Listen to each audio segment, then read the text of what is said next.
pleasant good night to all those who are tuned in, listening to this week's podcast. Whichever part of the world you are located, I wish you a pleasant good day, whether it's afternoon, evening, or morning.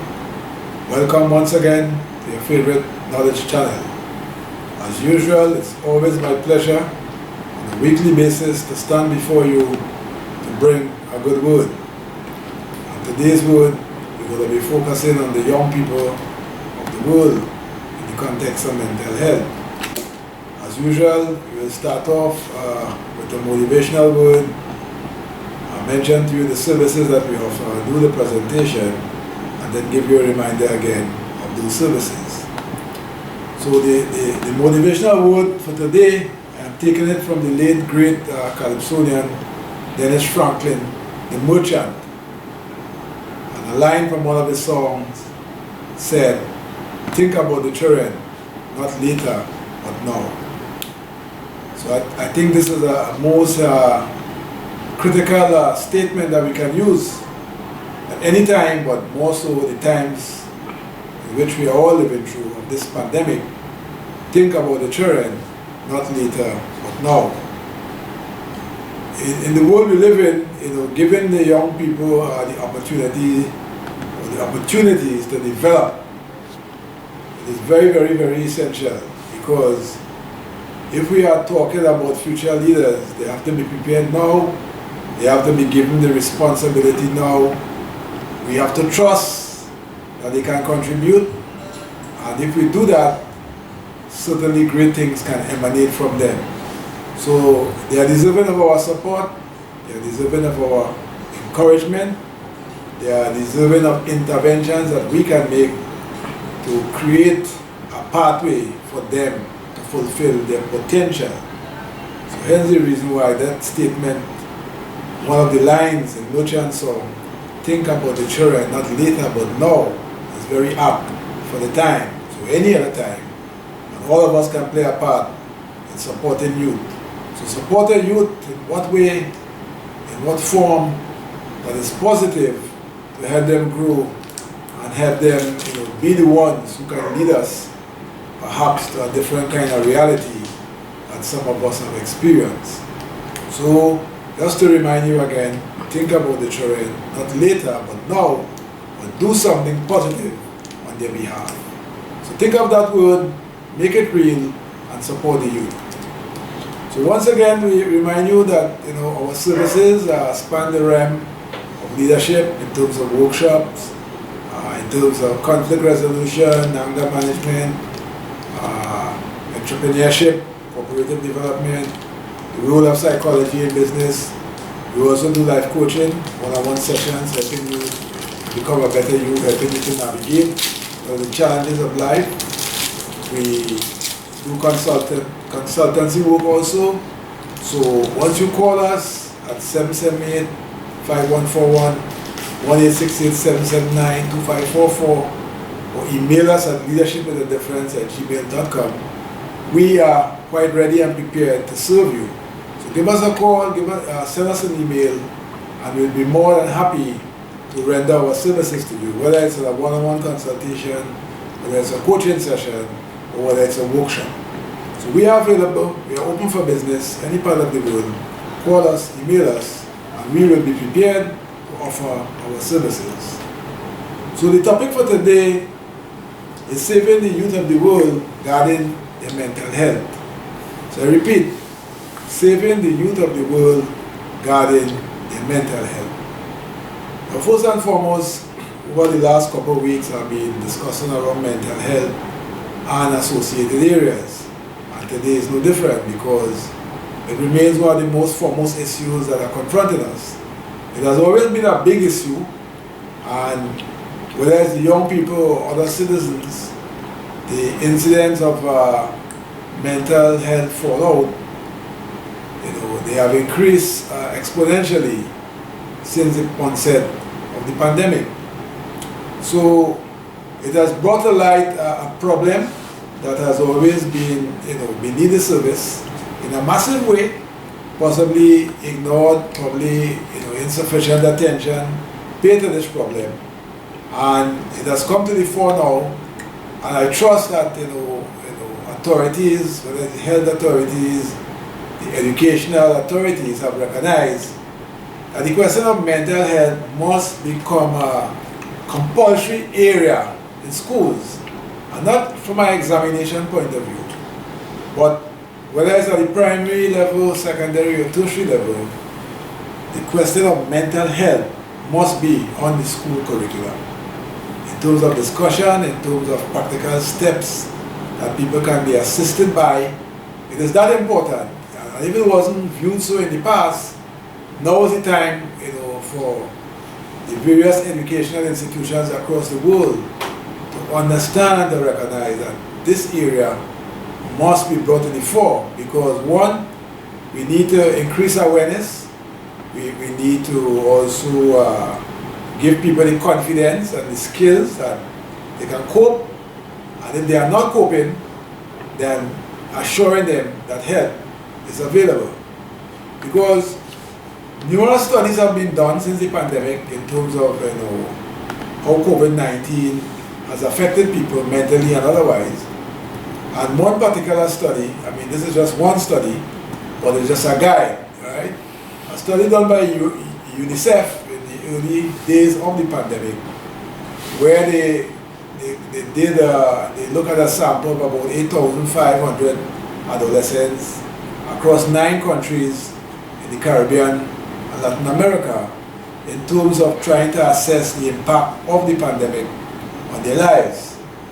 And some of the findings are indeed very interesting, in that out of those people who were surveyed, it was found that 46% of them lost motivation in terms of their normal way of living.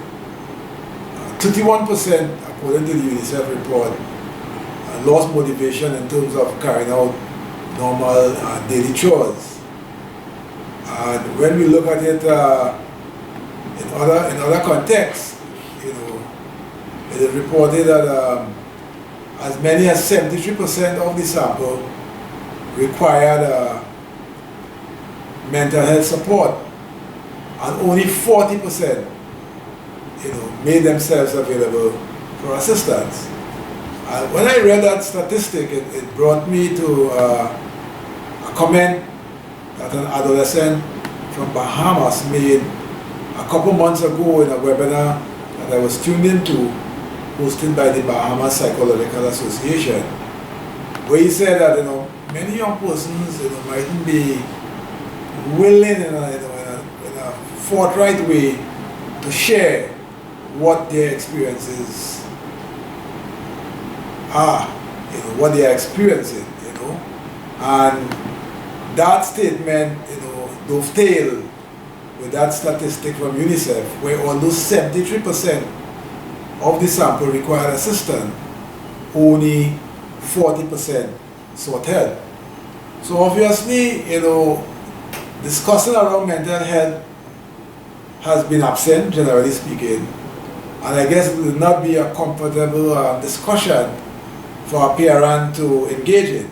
First and foremost, if you are attempting to kind of assess what is happening, you must respect the fact that you are not a professional, and you must avoid judgment, stigmatization, and making diagnoses that you are not trained to do. But you can be a pillar of support. You can try to find out in a very gentle way what is happening, So befriending or being a friend in the context of engaging in a normal conversation with an adolescent or a young adult will be the preferred approach in terms of checking in, So you're not, coming to make a judgment call with them, but you're checking in, because every one of us, whether adolescent, young adult, mature adult, have had to find ways to cope with living with the pandemic. And when we look at young people who are main pillar of their social support, being their peers and the interaction, and that being so vital to their growth and development and maturity, that was drastically taken away, obviously it made life much more difficult to cope with. So in some cases, they may have been experiencing increased anxiety, difficulties in sleeping. And as UNICEF and any therapist will rightly advise, you shouldn't tell them, but they appear to be depressed, because that certainly will not serve a useful purpose. But through engagement, you could get a sense of what they're experiencing. That could give you a better picture. Or you may also have observed changes, drastic changes in terms of the sleeping patterns, eating patterns, irritability levels, and all those things may be a guide. But I'm saying you need to engage in normal conversations in getting a sense of what is happening. And in getting that sense of what is happening, first and foremost, be a support base rather than a base of criticism, rather than a base of judgment, rather than trying to diagnose what you are not trained to do. So the young man from Bahamas' statement is very real. They have been battling to deal with the circumstances, and they may not have readily shared. So keen observation will be important. Providing the first line of support in terms of parents, in terms of friends, is very critical. And you as the mature person also must be in a position where you are navigating and dealing with the matter in a way that will provide confidence that there is that hope, that all hope is not lost. For example, that same UNICEF study, it was reported that 43% of the adolescents lost hope in the future in terms of young women, and as many as 31% in terms of the young men also lost hope in the future. Now, if the youth is the future of the nation and the youth of our future leaders, and using that study as a guide, if they are losing hope in the future, well, indeed we are faced with a very serious situation. So this is why I'm emphasizing the point that mental health must be brought to the table in terms of being a subject area, not for examination purposes. Of course, in psychology courses, you have a number of related areas that may be examined, but giving the importance of it in terms of health, overall health, because as we know, there is no health without mental health. So those young people, we need to safeguard their health, and we need to take all of the necessary steps, both by us being models, both by us being support pillars, and by also seeking treatment that they may require. Now, one of the things that we have to bear in mind is that the help that they may need professionally, is not cheap. So many persons, the help that they will need, they may not be in a position to pay for it. And this brings to the point that I have made in other broadcasts, that mental health services must be readily available. A colleague of mine at the University of the Southern Caribbean, Mr. Benjamin, made that point in a recent talk, that those services should be readily available to citizens at health centers, and I'm saying that in any community space, it should be available. Now, hotline services are useful, but in a lot of cases, that one-on-one intervention, whether it's telecounseling, whether it's face-to-face, it is certainly crucial that sometimes those methods of intervention are brought into the picture, whereby a deeper level of engagement can be sought. But any form of help, whether it's on the telephone, whether it's via Zoom, whether it's face-to-face, certainly is important at this juncture going forward.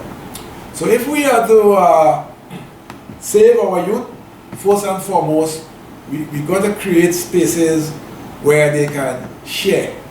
I remember in the 1980s, there's a retired psychologist, Dr. Doral Phillip, who had a beautiful program on television, TTT at the time, called Talking It Out with Young People. The program came on after the 7 p.m. news, and there were numerous young people engaging with her, talking about life and talking about how they are dealing with it. And she was a wonderful facilitator, and it all appeared through that program to be a wonderful experience where she was a guide and helping to help them navigate a lot of the challenges that they will be facing. So I'm saying that those kinds of approaches must become commonplace in terms of the school setting, where administrators, teachers, parents, and other stakeholders will engage the youth for the sake of engagement, seeking a deeper understanding of where they are coming from. Now, there's a course I'm doing at the moment called Educating in Changing Times. And one of the videos that I looked at, it indicated that, young people speak a language, sometimes not a direct language, that they will like teachers to understand. And if teachers could understand that language, automatically their pedagogy and their whole approach to teaching will change, and the outcomes could be better. Because by understanding what they are saying and the language they are speaking, similarly, when you engage them and find out the language and the experience that they are going through, it will give you a better picture of what is happening in their mental space. So we need these spaces where such engagements can take place in a non-judgmental, open and comfortable way, where we can really gain that kind of insights. So first and foremost, as I've repeated a couple times in the presentation, within the home circle, open communication can help. If that is not the case, we need to find ways, skillful ways, to have a sense of what is happening.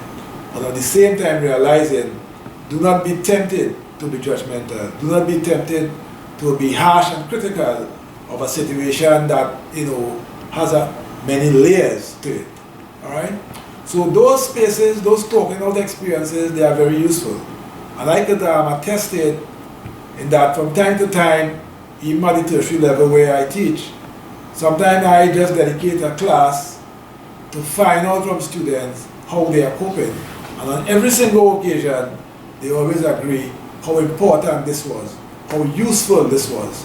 So this must become part of the teaching experience, whether there's a pandemic or not, in terms of engaging the young people and getting a true sense, getting an authentic sense of how they feel, what they think, what they are going through. But it must be done in a way where they themselves will believe that you are really genuinely concerned about their growth and development, and then it will become easier for the sharing process to take place. So this topic area here of saving our youth, it requires the highest level of attention from all international bodies, all local bodies, all regional bodies, everyone. It is not only the business of people in the field of psychology or psychiatry or medicine. Right? Of course, these will be key players in terms of levels of intervention that might be required. So you have the parent who will intervene as best as they can. You will have the professional, whether it be a medical doctor, psychologist, or psychiatrist, who is also a medical doctor specializing in psychiatry. But we will also need all citizens to be on a similar page, recognizing that if the mental health of people is not in the right place, all other forms of development will be compromised. Because if anyone is not mentally stable and they have to steer the ship of a company, of a club, of any kind of organization, of a school, of a university, certainly will be in problems. If the mental health of students are not in the place it's supposed to be, certainly their performance will be compromised. The kind of outcomes they expect to their course of study will not be realized. And of course, they will not be the kind of productive and wholesome graduates that we would like them to become. So we need to bring it center stage on the agenda for discussion, for evaluation, for support. We need to refer to all of the current research, all of the previous research, put them together, use them as a guide in terms of what we are finding out, and we continue to engage with them and come up with interventions that will promote the healthy development of the mind, body, and the spirit. All right. So promoting healthy mental development will of course involve self-awareness in terms of signs of mental health problems, both good and bad. And if it is good, we promote the good. If it is trending on the negative side, we are able to clearly identify them and provide support and help. We also need to promote wholesome eating, which is a critical factor, because poor nutrition certainly could contribute not only to physical illnesses, but also poor mental health outcomes. We need to promote physical exercising, Because as we all know, physical exercise helps to lift the mood. Of course, persons who may have severe depression, it will take more than just physical exercise, but we're just looking at some of the basic steps. Wholesome eating, physical exercise, wholesome social interaction. Of course, we're living in a pandemic environment now, so we need to promote it in the social media fora in terms of how best we can engage them. There are many forms of games, and many young people are into games. We need to have them exchanging, whether it's in the virtual world, whether it's in the non-virtual world. We need to have full engagement at the social level, at the physical level, at the mental level. So the promotion of games as chess, drafts, dominoes, reading of books, sharing fun experiences, healthy interactions, all of these things will create the kind of climate where positive mental health outcomes are possible.